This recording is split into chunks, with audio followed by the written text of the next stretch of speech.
არტურში და უშუალოდ საფეხბურთო სკოლისათვის ძალიან მნიშვნელოვანი დღეა, რადგან მრავალმხრივ დატვირთული დღეა. ჩვენ დღეს აღნიშნავთ საფეხბურთო სკოლისათვის პირველი კატეგორიის სტატუსის მინიჭებას, ასევე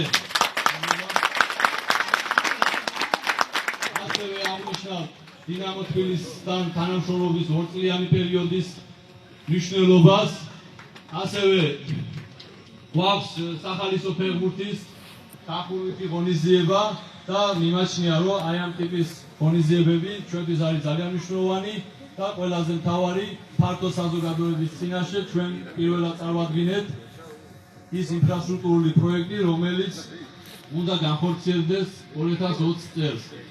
ამისათვის ძალიან დიდი მადლობა მინდა ყველას გადაგიხადოთ და ჩვენთან დღეს სტუმრად არიან მობრძანებული საქართველოს ფეხბურთის ფედერაციის პირველი ვიცე-პრეზიდენტი ბატონი ახა ჭუმბურიძე, თბილისის დინამოს გენერალური დირექტორი ბატონი რაზადოლიძე, მარტვილის მუნიციპალიტეტის დეპუტატი ოთარ დანელია, ადგილობრივი მუნიციპალიტეტის ხელმძღვანელები, იმერეთისა და სამეგრელოს რეგიონალური ფეხბურთის ფედერაციის ხელმძღვანელები და საფეხბურთო კლუბ მერანის ხელმძღვანელები. დიდი მადლობა ყველას. უშუალოდ